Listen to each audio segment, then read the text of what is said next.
el 26% de los compradores fueron primeros compradores, ¿ok? Ahora, obviamente ese número, por lo que estaba leyendo, se bajó de un 34% el año pasado. Un primer comprador se define como una persona que no ha tenido un interés en alguna propiedad en los últimos 3 años. Y esa es la palabra clave, interés. Exacto. Y cuando digo interés no estoy hablando de préstamo, No. sino que no han tenido un, ¿cómo se dice?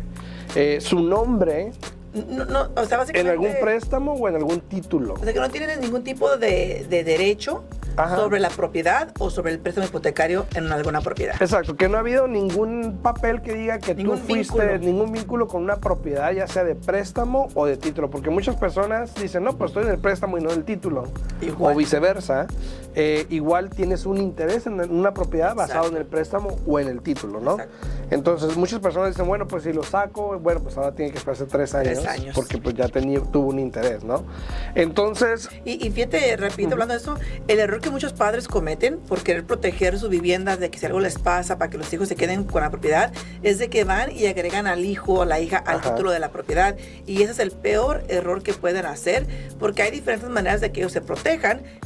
Por ejemplo, para mí, la mejor solución es hacer un fideicomiso, o en inglés se llama un trust, para poder asignarle beneficiario si algo le pasa al dueño de esa propiedad, quién va a ser. Y no solamente protege la propiedad y protege de que sus hijos, siempre y cuando los mencione a ellos como beneficiarios, se queden con la propiedad, pero también hay otros reglamentos que los protege con ese, si lo hacen con un fideicomiso, en lo que referimos a capital gains, a impuestos, todo eso. Entonces esa es la mejor opción, personalmente pienso yo, para proteger tu propiedad y no cometer el error de agregar a tu hijo al título y quitarle la oportunidad de que tu hijo o tu hija sea comprador de primera vez en un futuro.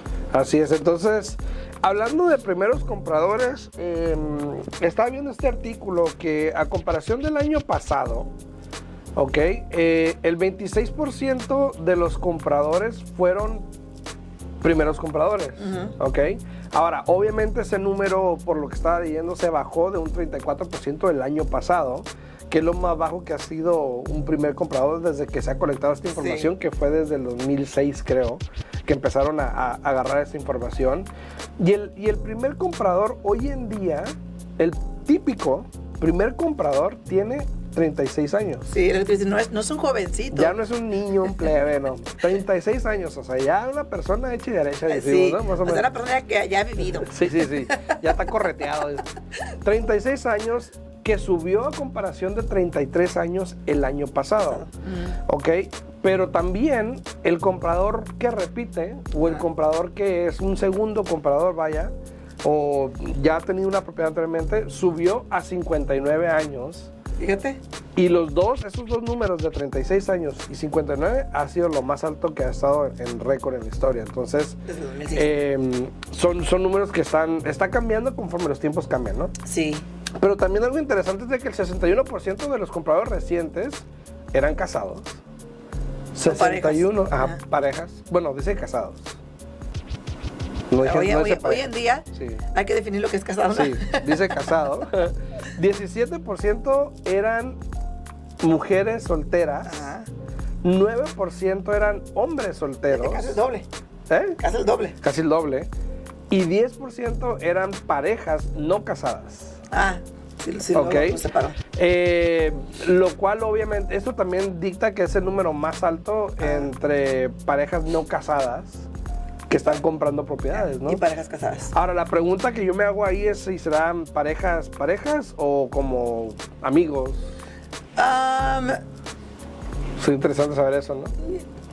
Difícil porque realmente no hay ningún dato que tengas tú que seleccionar, ¿verdad? El único que te exige algo así es, por ejemplo, el FHA. Si tú le vas a hacer cosa a alguien, tienes que ser familiar de esa persona. Y no cualquier familiar, porque algo muy tonto puede ser un tío, una tía, pero no puede ser un primo. Imagínate. Y digo yo, oye, o sea, o tampoco puede ser un sobrino. Digo, pues es lo mismo, sobrino, tío, es lo mismo. Un pariente. Pero bueno. Ahora, otro dato importante es que 14% de los compradores compraron una propiedad multigeneracional, que le vemos hablando, donde ya se juntan con parientes, con abuelos, papás, tíos, para comprar una vivienda. Pero algo que me llamó la atención es lo que sigue. 88% de los compradores fueron Sí. americanos, Cuando lo miré dije yo, o dice blancos americanos. Caucasians. 8% fueron hispanos o latinos. 3% fueron afroamericanos. Y 2% fueron asiáticos o Pacific Islanders. Y 3% pusieron otro.